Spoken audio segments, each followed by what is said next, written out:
because we have a very close border, a long border with Bangladesh. So how do you see to the over scenario? Do you have any suggestion, or would you request the Prime Minister also to intervene in? Naturally, it is international problem now. So our from our central leadership, they already have communicated and they have given their message. And in the line of the same, we also should say that they should restrain, they should protect the Hindu peoples over there, not Hindu, the minority over there. So we are actually observing, and I have already talked to DG also today. Yesterday he came to me. I told him that to see the borders so that there should not be any intruder shootings come inside. How is the role of the opposition parties on this issue? We often find them shouting on. They are not telling anything. They are busy for Gaza. They are for Iraq. For that they only come on the road. Otherwise, for these issues they never have spoken a single word. You already have. দেশের অবস্থা যে খুব ভালো যাচ্ছে না এ সম্পর্কে তো সহজেই বলা যায়। অবশ্যই বাংলাদেশের তৎকালীন সরকার তথা শেখ হাসিনার নেতৃত্বে আওয়ামী লীগের সরকারের প্রতি মানুষের পুঞ্জীবিত ক্ষোভ ছিল। আমরা সীমাত অমুক তমুক বলে আমরা বলি, পৃথিবীর যে কোনো প্রান্তেই হোক, যে কোনো এরকম যে মানবিকতার উপর যেখানেই আক্রমণ, গণতন্ত্রের উপর যেখানে আক্রমণ, সংখ্যালঘুর উপরে তার অধিকারের উপরে যখনই এরকম এই হস্তক্ষেপ হয়, আমরা সবসময় সোচ্চার। আর এই কথাগুলি কারা বলছে? এখানকার তথাকথিত রাষ্ট্রবাদীরা, যারা প্রতিনিয়ত ভারতবর্ষের সংখ্যালঘুদের উপর আক্রমণ হানাচ্ছে, তারা এই কথাগুলি বলছে। তাদের কথা বলার অধিকার নেই, তাদের লজ্জা থাকা উচিত। প্রধানমন্ত্রীর আসনে বসেন, তার পরবর্তী দুবারের যে নির্বাচন, এটা মসৃণ ছিল না। আমাদের দেশের অভিজ্ঞতা, ভারতবর্ষের মধ্যে ভারতীয় জনতা পার্টি আমাদের এই ত্রিপুরাজ্যের মধ্যেও যেভাবে নির্বাচনকে প্রহসনতে পরিণত করা মানে করে ক্ষমতা দখল করে মানে করেছে এখানে বা করে থাকে এখানে, ঠিক প্রায় তারই আদলে এটা করেছে। স্বাভাবিক জনগণের মধ্যে খুব হয়েছে। কিন্তু আজকে এই পরিবর্তনের নামে, হাসিনা সরকার অটোক্রেসির নামে যাদের হাতে সরকার গেছে, তারা বলছে পাকিস্তানেই তাদের সবচেয়ে বড় মানে বন্ধু, তাদের সাথে সম্পর্ক স্থাপন করতে হবে। বঙ্গবন্ধু মুজিবুর রহমান তার হাজার হাজার মূর্তি ভেঙে ফেলেছে,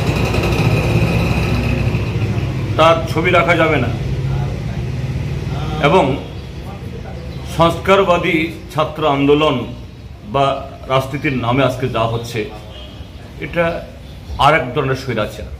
এবং এই স্বৈরাচার সরাসরি বাংলাদেশের স্বাধীনতার যে চেতনা, মুক্তিযুদ্ধের চেতনা, তার বিরোধী। আর সেই চেতনাই বাংলাদেশে সেখানকার ধর্মনিরপেক্ষ যে শক্তি, এটাকে দুর্বল করছে।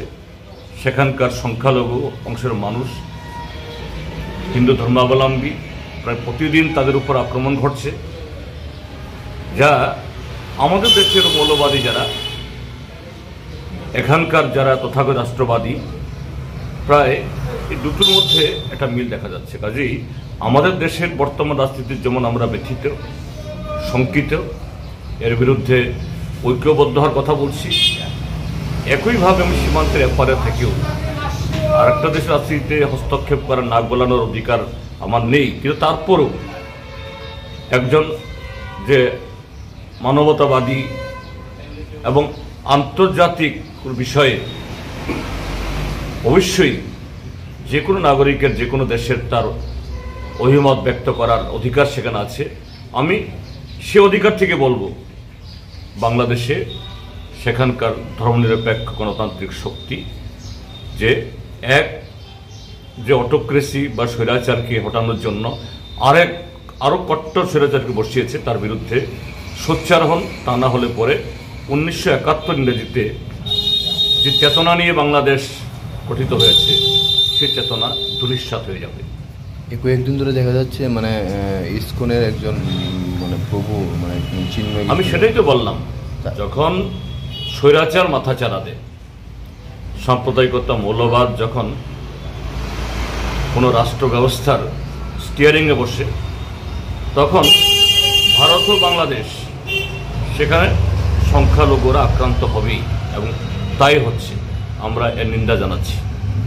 এটা হিন্দু হিসাবে নয়, সেখানকার সংখ্যালঘু এবং বিপন্ন হিসাবে তাদের পক্ষে শুধু সেখানকার যারা সংখ্যালঘুরা না, সংখ্যাগরিষ্ঠের মধ্যেও যারা গণতান্ত্রিক দেশপ্রেমিক মুক্তিযুদ্ধের চেতনায় উদ্বুদ্ধ যারা, তারা নিশ্চয়ই সোচ্চার হচ্ছেন এবং হবেন, এটা আশা করি।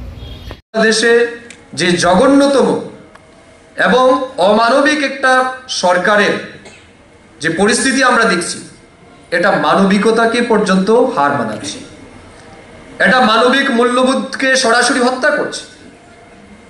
আল কায়দার টেরোরিস্ট আজ বাইরে ঘুরাচ্ছে শান্তির দূত হিসাবে, আর ইসকনের যিনি সেই চিন্ময় কৃষ্ণ প্রভু, জীবনে যিনি তার মুখ দিয়ে কোনো কটুকতা বেরোয়নি, জীবনে যারা হাতে লাঠি পর্যন্ত নেয়, সারাক্ষণ কৃষ্ণ নাম করে যারা মানুষের মধ্যে শান্তি সম্প্রীতির বার্তা ছড়ায়, সেই চিন্ময় কৃষ্ণ প্রভু সহ অন্যান্য সাধু সন্তদের নির্মমভাবে অন্যায়ভাবে তাদেরকে মারা হচ্ছে এবং জোরপূর্বক তাদেরকে জেলে পাঠানো হচ্ছে। এটা শুধুমাত্র আমি মনে করি বাংলাদেশের মানবিকতার হত্যা না, এটা গোটা বিশ্বের মানবিকতাকে তারা কিন্তু হত্যা করছে, মানবিক মূল্যবোধকে হত্যা করছে। এবং মনে হচ্ছে একটা পশু সমতুল্য সরকার বাংলাদেশকে পরিচালিত করছে। এবং আমরা অত্যন্ত দুঃখিত এবং ব্যথিত। বাংলাদেশের সাথে আমাদের অনেক সম্পর্ক আছে। আমার সেই কবির লাইনটা মনে পড়ছে, মাগো তুমি কোথায় আছো পদ্মা মেঘনার পারে, আঁচল কানি আটকে আছে কাটা তারের ফাঁকে। এই পদ্মা মেঘনার সাথে ভারতবর্ষের অনেক সম্পর্ক আছে। বাংলাদেশের বিখ্যাত লোকশিল্পী করিম, বাংলাদেশের বিখ্যাত গায়ক, তারা আমাদের প্রত্যেকের অন্তরে রয়েছে, কণ্ঠে রয়েছে। বাংলাদেশের কৃষ্টি সংস্কৃতি ঐতিহ্য পরম্পরা আমাদের রাজ্যের মানুষ ফলো করে, কারণ একসময় এরা অনেকেই পারসিকিউটেড হয়ে অত্যাচারিত হয়ে এই রাজ্যে এসেছে, কেউ বাংলাদেশ, কেউ পশ্চিমবঙ্গ, কেউ আসামে এসেছে। স্বাভাবিক কারণে বাংলাদেশের সাথে আমাদের সম্পর্কটা গভীর। কিন্তু দুর্ভাগ্যবশত একটা অমানবিক পশু সমতুল্য বর্বর একটা সরকার পরিচালনা করছে বাংলাদেশে, যারা পুরো বিশ্বের মনুষ্যত্ব বোধকে, বাংলাদেশের মানুষের জীবনকে এক মানে সম্পূর্ণরূপে বিপর্যস্ত করে ফেলেছে। আমি ভারত সরকারের মাননীয় প্রধানমন্ত্রী, গৃহমন্ত্রীর কাছে আবেদন রাখবো, বাংলাদেশি হিন্দুদের পাশে দাঁড়াতে হবে আমাদের, কারণ এরা আমাদের ভাই, এরা আমাদের আত্মীয়, এদের সাথে আমাদের আত্মার সম্পর্ক আছে, এদেরকে বিপদে ফেলা যায় না। যে কঠিন পরিস্থিতি দিয়ে বাংলাদেশের প্রত্যেকটা মানুষ দিন কাটাচ্ছে, এটা অত্যন্ত লজ্জাজনক। আপনি কল্পনাও করতে পারবেন না এক একটা রাত্র তারা কত কঠিন ভাবে কাটাচ্ছে। কারো সম্পত্তি লুট করছে, কারো টাকা পয়সা নিয়ে যাচ্ছে, জমি দখল করছে, ঠিক আছে তারা মেনে নিচ্ছে, কিন্তু তাদের মেয়েদেরকে, স্ত্রীদেরকে তাদের সামনে তুলে এনে 10 জন 15 জন জিহাদি কট্টরপন্থীরা দর্শন করছে, মেরে ফেলছে। এটা কোন মানবিকতা মানবে? এটা কারা মানবে? সেটা এরকম একটা মৌলবাদী সরকার, আমরা তার তীব্র নিন্দা জানাই সেই সরকারের সেই ন্যাক্কারজনক পরিচালনার জন্য। আমি আবেদন রাখবো রাজ্যের মানুষের কাছে, সময় এসছে, সত্যটাকে সত্য বলতে হবে, সত্যকে মানতে হবে এবং সত্যকে অনুভব করে আগামী দিন আমাদের পরিকল্পনাও নিতে হবে। আমাদের রাজ্যের কৃষ্টির সংস্কৃতি, ঐতিহ্য, পরম্পরা, এগুলিকে বাঁচিয়ে রাখার জন্য আমাদের সবাইকে একত্রিত হয়ে চলতে হবে। আমাদের দেশ একমাত্র ভারতবর্ষ যে দেশে বিশ্বের সমস্ত ধর্মাবলম্বী মানুষ, ভাষাভাষী মানুষ, বিচারধারার মানুষ এখানে শান্তিতে থাকতে পারে। কেন জানেন? কারণ এখানে সনাতন বিচারধারা বহু সংখ্যক। একমাত্র বিচারধারা সনাতন বিচারধারা, যে বিচারধারা বলে সর্বে ভবন্তু সুখিনঃ, সর্বে সন্তু নিরাময়া, সর্বে ভদ্রাণি পশ্যন্তু মা কশ্চিৎ দুঃখ ভাগ ভবে। আমাদের বিচারধারা একমাত্র বিচারধারা যে বিশ্বের সমস্ত মানুষের সুস্থতা এবং নিরোগ কামনা করে।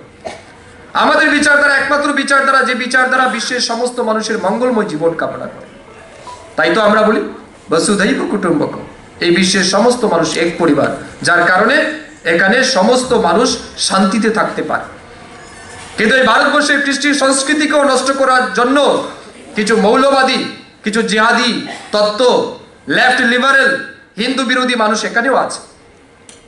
ফিলিস্তিনিতে হামাসের আতঙ্কবাদী মরার পরে যারা চোখের জল ভাসিয়ে ফেলে, কাঁদতে কাঁদতে যাদের অবস্থা খারাপ হয়ে যায়, তারা বাংলাদেশের হিন্দু হত্যায় তারা নীরব থাকে। ওই লেবাননের হিজবুল্লাহ আতঙ্কবাদী মরার পর যারা রেজুলেশন পাস করে বিশ্বকে, ইউনাইটেড নেশনকে পাঠায়, তারা বাংলাদেশের হিন্দু হত্যা, হিন্দু নিধনে তারা চুপ থাকে। এই বিচার দ্বারা, এই কমিউনিজমের বিচার দ্বারা, লেফট লিবারেলের বিচার দ্বারা, জিহাদি বিচার দ্বারা, মৌলবাদী বিচার দ্বারা আমাদের দেশেও আছে, আমাদের রাজ্যেও আছে। এদের বিরুদ্ধে আমাদের সতর্ক থাকতে হবে, এদের বিরুদ্ধে আমাদের সতর্ক থাকতে হবে এবং তাদের বিরুদ্ধে আমাদের গর্জেও উঠতে হবে। তাই সাথী, সময় এসছে আমাদের সবাইকে ইউনাইটেড হতে হবে। ব্রিটিশরা সেই পলিসি নিয়েছিল কি, divided we rule, divide and policy. Divide and পলিসির মাধ্যমে ব্রিটিশরা ভারতবর্ষকে 200 বছর শাসন করেছে। মাথায় রাখবেন, there is a saying, united we stand, divided we fall. আমরা যদি ইউনাইটেড থাকি, আমরা দাঁড়াতে পারবো, আমরা মোকাবেলা করতে পারবো সমস্ত যুদ্ধকে, সমস্ত প্রতিকূল পরিস্থিতিকে। কিন্তু আমরা যদি ডিভাইডেড হয়ে যাই, তাহলে বাংলাদেশের মতো পরিস্থিতি আমাদের এখানে হবে। তা আমি আবেদন করবো আপনাদের সবাইকে, সত্যটাকে মানুন। আপনারা যারা গীতায় বিশ্বাস করেন, শাস্ত্রে বিশ্বাস করেন, শাস্ত্র কি বলে জানেন? যারা সত্যের অনুসারী, যারা সত্য কথা বলে, যারা সৎ পথে চলে, তারা স্বয়ং ভগবানের কুলে শায়িত থাকে, তারা স্বয়ং ভগবানের কুলে শায়িত থাকে।